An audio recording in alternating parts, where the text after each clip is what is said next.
ఒక సభ పెడితే ₹1 ఇవ్వకుండా, బిర్యానీ ప్యాకెట్ ఇవ్వకుండా, మందు బాటిల్ ఇవ్వకుండా ఇవాళ జనం స్వచ్ఛందంగా వచ్చి పార్టీ అంటే జనసేన పార్టీ అని చెప్పడానికి మేము గర్వపడుతూ ఉన్నాం.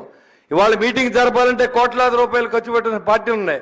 జనసేన మీటింగ్ పెడితే షర్టేజ్కి వస్తాడు జనసైనికుడు. అది జనసేన పార్టీ అంటే. అది గుర్తుపెట్టుకుని మాట్లాడవలసిన అవసరం ఉందని చెప్పుకోండి నేను తెలియజేస్తా ఉన్నా. ఇవాళ అన్నీ మర్చిపోయి ఎవరు నోటుకొచ్చి మాట్లాడతాడు. మేము పార్టీలో ఫోన్లు మాట్లాడితే చిరాకు వస్తూ ఉంది. మీరు ఎందుకు ఒప్పుకున్నారండి? ఆ సీట్లు ఏంటండి? ఒరే లేదురా 175 పోటీ చేస్తాం, డబ్బులే ఉన్నాయి మన దగ్గర, పంపండి, మేమంతా రెడీగా ఉన్నాయి. ఇక్కడ డేస్ మీద ఒకటి 2 సీట్లు ఇస్తాం, 2 చోట్ల పోటీ చేస్తాం. ఎవడో డబ్బులు ఎవడో సాయం చేయడు, మీటింగ్ రాడు, కానీ ప్రశ్నిస్తారు. తప్పేం కాదు, ప్రశ్నించండి, కానీ అది న్యాయబద్ధంగా ఉండాలి. అరే 2019లో పోటీ చేశాడు కళ్యాణ్ గారు, 2 చోట్ల ఓడిపోయాడు. అరే బొలిసెట్ సీని ఫోన్ చేసి ఈయన్ని ఓడించేసాం.